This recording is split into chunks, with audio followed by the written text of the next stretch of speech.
आज हम लोग डिस्कस करने वाले हैं अपने चैप्टर के सबसे लास्ट टॉपिक को, जिसका नाम है इलेक्ट्रोप्लेटिंग। ठीक है, क्या है ये इलेक्ट्रोप्लेटिंग, इसके बारे में जानते हैं। सबसे पहले इसका डेफिनेशन ही देख लेते हैं।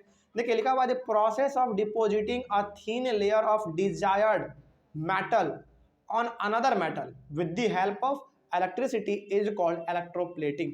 नहीं समझ में आया? कोई बात नहीं, देखिए ध्यान से। हालांकि डेफिनेशन थोड़ा सा लंबा है, लेकिन समझते हैं इसको। इसका मतलब ये हो गया कि जब आप एक मेटल के ऊपर दूसरे मेटल का रंग चढ़ा देते हैं, वो भी इलेक्ट्रिसिटी के मदद से, उसी को हम लोग कहते हैं इलेक्ट्रोप्लेटिंग। जैसे सपोज मान लीजिए कि हमारे पास एक आयरन का रॉड है। ठीक है, चलो मान लो कि हमारे घर में ना एक नया सा गेट लगने वाला है, और वो जो गेट है वो आयरन का है। तो हम उसको क्या करेंगे भाई, उसके ऊपर कोई ना कोई रंग तो चढ़ाएंगे। लेकिन वो रंग यदि हम लोग किसी मेटल का चढ़ा रहे हैं तो वही चीज हमारा कहलाएगा इलेक्ट्रोप्लेटिंग। आपने देखा होगा कि अक्सर हम लोग ना किसी एक मेटल के ऊपर दूसरे मेटल का रंग चढ़ा देते हैं, उसी प्रोसेस को हम लोग कहते हैं इलेक्ट्रोप्लेटिंग। आगे देखिए, electroplating is a very useful process. Obvious सी बात है भाई, क्यों हम लोग किसी के ऊपर रंग चढ़ाते हैं? ताकि वो हमारा कोरोड ना हो, यानी कि जंग ना लगे, रस्ट ना लगे, इसीलिए ये हमारा इंपॉर्टेंट यानी कि यूजफुल प्रोसेस है। ठीक है, आगे, it is widely used in industry for coating metal objects with a thin layer of different metal. तो अधिकतर इसका इस्तेमाल कहाँ पे होता है इलेक्ट्रोप्लेटिंग का? इंडस्ट्री में। वहां पे हम लोग क्या करते हैं, बेसिकली एक मेटल के ऊपर दूसरे मेटल का लेयर चढ़ा देते हैं, ताकि उस पर जंग ना लगे, है ना, उसमें रस्ट ना लगे, धूल मिट्टी ना जाके जमा हो जाए, इसीलिए हम लोग ऐसा करते हैं। तो इलेक्ट्रोप्लेटिंग प्रोसेस का सबसे ज्यादा इस्तेमाल हम लोग इंडस्ट्री, फैक्ट्री, ये सब में किया करते हैं। उसके बाद लिखा है फॉर एग्जाम्पल के तौर पे देख लीजिए, chromium plating is done on many objects such as car parts, bath taps, kitchen gas burners, bicycle handle bars, wheel ring and many others. अब इसको ध्यान से एक बार समझ लेते हैं, क्या लिखा हुआ है, देखिए ध्यान से। यहाँ पे वर्ड इस्तेमाल हुआ है क्रोमियम। क्रोमियम अपने आप में एक मेटल है। ठीक है, क्रोमियम अपने आप में एक मेटल है। तो क्रोमियम का ना हम लोग क्या करते हैं, प्लेटिंग करते हैं, मतलब कि क्रोमियम का हम लोग रंग चढ़ा देते हैं किसी दूसरे मेटल के ऊपर। अब इससे होता क्या है ना, जिस मेटल के ऊपर हम लोग क्रोमियम का लेयर चढ़ाएंगे, पेंट करेंगे, वो बहुत ही चमकने लगता है ना। जैसे एग्जांपल यहाँ पे देख लीजिए, for example chromium plating is done on many objects such as car parts.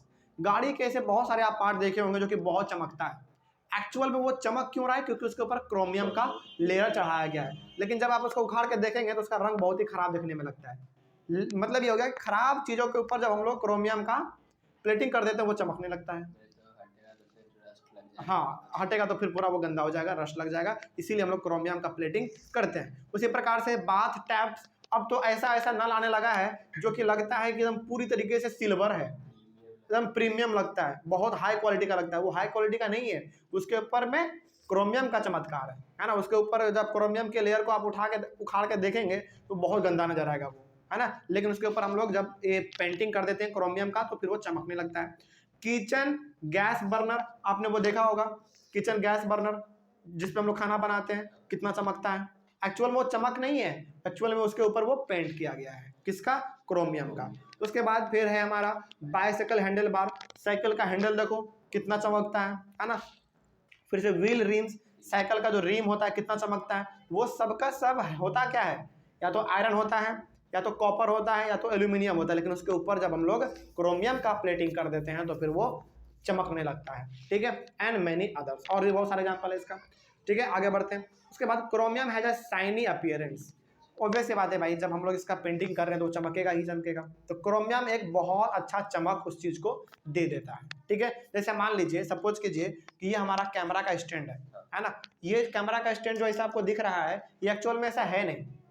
बात समझ में आ रही है? चलो मान लो यदि ये है भी, इसके ऊपर यदि हम क्रोमियम का लेयर चढ़ा दिए तो और ये चमकने लगेगा, है ना। तो वही बात यहाँ पे, तो क्रोमियम चमकदार होता है, इसीलिए इसका इस्तेमाल ज्यादा किया जाता है। इट डज नॉट कोरोड, ये जल्दी जंग नहीं लगने देता है, ये जल्दी खराब नहीं होता है। इट रेजिस्ट स्क्रेचेज, स्क्रेच भी नहीं लगने देता है। ठीक है, उसके बाद बट क्रोमियम इज एक्सपेंसिव। इतना सारा इसमें खूबी है, लेकिन इसमें सबसे बड़ा जो खराबी है, वो खराबी है कि ये बहुत ही महंगा है। ठीक है, आगे, jewellery makers electroplate silver and gold on less expensive metals to make jewellery more attractive. अब देखिए यहाँ पे क्या लिखा हुआ है, jewellery makers electroplate silver and gold. आपने देखा होगा मेले में ऐसे जेवर जेवरात मिलते हैं लड़कियों के लिए खास करके, जो कि लगता है ना बिल्कुल ये सोना ही है, चांदी ही है, एक्चुअल में वो होता नहीं है। जैसे हम लोग उसी चीज़ को यदि दुकान में पता करने के लिए जाएं, असली जो ज्वेलरी का दुकान होता है उसमें उसका 1,00,000-2 लाख रुपया बोल देता है ना। लेकिन मेले में उसी प्रकार का चीज़ हमको 100-150 रुपये में मिल जाता है। एक्चुअल में यहाँ पे क्या है, यहाँ पे कमाल है किसका, गोल्ड और सिल्वर के कोटिंग का, उसके पेंटिंग का, है ना। तो बेसिकली होता क्या है, सिल्वर और गोल्ड कलर का हम लोग पेंटिंग कर देते हैं और वो देखने में लगने लगता है असली सोना है, असली चांदी है ऐसा। लेकिन क्या वो असली होता है? नहीं, वो केवल उसका पेंटिंग वहाँ पे है। तो जो हमारे ज्वेलरी वाले होते हैं, जो मेले में बेचने वाले होते हैं, वो सब क्या करते हैं, छोटे मोटे ज्वेलरी वाले चीज़ों पे इन सब का पेंटिंग चढ़ा देते हैं और उनको चमकदार बना के महंगे दामों में बेच देते हैं, ठीक है। यही सब चीज़ होता है। उसके बाद यहाँ पे देख लीजिए, tin cans are use for storing food. आपको मालूम है टीन कैन का हम लोग इस्तेमाल क्या करते हैं, फूड को स्टोर करने के लिए करते हैं। Are made by electroplating tin into iron. हालांकि टीन और आयरन दोनों हमारा क्या है, मेटल है। एक मेटल का दूसरे मेटल के ऊपर जब हम लोग प्लेटिंग करते हैं, यानी कि कोटिंग कर देते हैं, उसके ऊपर पेंटिंग कर देते हैं, वही हमारा क्या कहलाता है, इलेक्ट्रोप्लेटिंग। तो यहाँ पे आयरन के ऊपर हम लोग किसका कोटिंग करते हैं, टीन का। इसीलिए टीन हमारा कैसा लगता है, चमकदार दिखने में लगता है ना। लेकिन जब वही टीन हमारा सड़ने लगता है, गलने लगता है, तो फिर उसका रंग पूरी तरीके से कितना खराब लगता है देखने में। तो यहाँ पे चमक धमक जो है ना, वो किसका है, काम टीन का है, ठीक है। तो आगे बढ़ते हैं फिर। Tin is less reactive than iron. Tin जो है आयरन से रिएक्टिव कम है, कम रिएक्ट करता है। So food does not come into contact with iron and food is protected from getting spoiled. तो आप आयरन के ऊपर किसका पेंटिंग कर रहे हैं, टीन का। तो टीन जो है आयरन से रिएक्टिव कम होता है, इसीलिए आप टीन में इजिली फूड को स्टोर कर सकते हैं और उसमें कोई भी खराबी नहीं होता है, ठीक है। कोई डाउट नहीं, क्यों नहीं होता है खराबी, क्योंकि वो रिएक्ट ही नहीं करता है, ठीक है। आगे उसके बाद iron is used in bridges and automobiles to provide strength.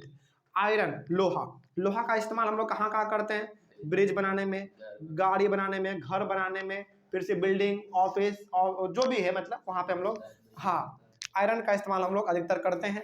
क्यों करते हैं, ताकि उसको एक मदद मिले, प्रोवाइड, उसको ताकत मिले, है ना, इसीलिए। आगे आयरन में कोरोड एंड रस्ट। लेकिन आयरन क्या हो सकता है, जंग लग सकता है, खराब हो सकता है, टूट के गिर सकता है वो एक समय के बाद। So a coating of zinc is deposited on iron. तो इस वजह से यानी कि आयरन हमारा लंबे समय तक चले, उस पर जंग वंग ना लगे, इस चीज के लिए हम लोग क्या करते हैं, आयरन के ऊपर जिंक का कोटिंग कर देते हैं, यानी कि पेंटिंग कर देते हैं, to protect it from corrosion and formation of dust. उसको कोरोजन और डस्ट से, यानी कि जंग से और धूल मिट्टी से बचाने के लिए उसके ऊपर हम लोग जिंक का एक लेयर चढ़ा देते हैं, ताकि वो प्रोटेक्ट हो सके, वो खराब होने से बच सके। बस यही चीज़ है। जैसे फॉर एग्जांपल मान लीजिए आप अपने घर में एक लोहे का गेट लगवा रहे हैं, लेकिन गेट के ऊपर आप पेंटिंग क्यों करते हैं, पहला तो देखने में अच्छा लगे, पहला देखने में अच्छा लगे, ठीक है, मतलब रस्ट ना लगे, हाँ रस्ट ना लगे, कोरोड ना हो। यही बात तो है। यदि हम लोग घर में अपना एक लोहे का दरवाजा लगाएंगे, तो ऑब्वियस सी बात है उसके ऊपर पेंट करते हैं। तो पेंट करने का 3 मकसद हो सकता है, जो कि आपने भी बताया। पहला तो वो देखने में अच्छा लगे, दूसरा उसके ऊपर धूल मिट्टी जमा ना हो, और तीसरा वो जंग ना खाए, है ना, इसीलिए तो करते हैं। तो याद रखिएगा, इलेक्ट्रोप्लेटिंग सिंपली हमारा एक ऐसा प्रोसेस है जिसमें हम लोग एक मेटल के ऊपर दूसरे मेटल का पेंटिंग कर देते हैं, ठीक है, ताकि वो बच सके, उसको प्रोटेक्ट किया जा सके। बस यही चीज़ था हमारा टॉपिक इलेक्ट्रोप्लेटिंग में, और इसमें कुछ खास बात नहीं है। अब तो कोई डाउट नहीं चैप्टर में। चलिए, तो ये चैप्टर बड़ा ही आसान था, प्लस बहुत ही छोटा था, तो हम लोग इसको 2-3 क्लास में ख़त्म कर लिए। चलिए मिले, यहीं पे हमारा ये चैप्टर पूरी तरीके से खत्म होता है। अगले वाले क्लास में हम लोग मिलेंगे और एक नए चैप्टर का शुरुआत करेंगे, ठीक है। चलिए, thank you very much and have a nice day.